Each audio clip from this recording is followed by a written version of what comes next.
Breaking news अवां सां share कई पिया। जाफराबाद भरिसां डेरा अलैयार पुलिस थाणे जी हद में हथियारबंदनि जी फायरिंग में एटीएफ एहलकार खे क़त्ल कयो वियो आहे। हथियारबंदनि फायरिंग करे एटीएफ एहलकार गुलाम मोहम्मद भयो खे क़त्ल करे फरार थी विया। इतला ते डेरा अलैयार पुलिस पहुची लाश तहवील में वठी सिविल अस्पताल पहुचायो। वाक़ियो पुरानी दुश्मनी तां पेश आयो। वधीक जांच जारी आहे। पुलिस जो इहो चवणु आहे।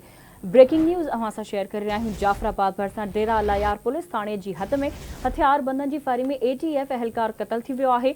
हथियारबंदनि फायरिंग करे एटीएफ एहलकार गुलाम मोहम्मद भयो खे क़त्ल करे फरार थी विया आहिनि। इतला ते डेरा अलैयार पुलिस पहुची लाश तहवील में वठी सिविल अस्पताल पहुचायो।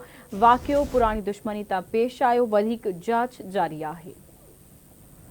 ब्रेकिंग न्यूज़ अवां सां शेयर कई पिया। जाफराबाद भरिसां डेरा अलैयार पुलिस थाणे जी हद में हथियारबंदनि जी फायरिंग में एटीएफ एहलकार खे क़त्ल कयो वियो आहे। हथियारबंदनि फायरिंग करे एटीएफ एहलकार गुलाम मोहम्मद भयो खे क़त्ल करे फरार थी विया। तफ़सील मालूम कंदासीं। जाफराबाद में आवाज़ न्यूज़ जे रिपोर्टर इनायतुल्लाह होर खां। जी इनायतुल्लाह, कहिड़ा तफ़सील आहिनि? वाक़े जे हवाले सां आगाह कजो।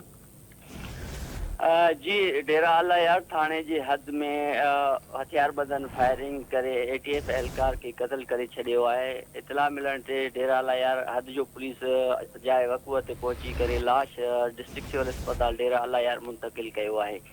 पुलिस एसएचओ डेरा अलैयार मूजिब क़त्ल जो कारण जेको आहे पुरानी दुश्मनी आहे।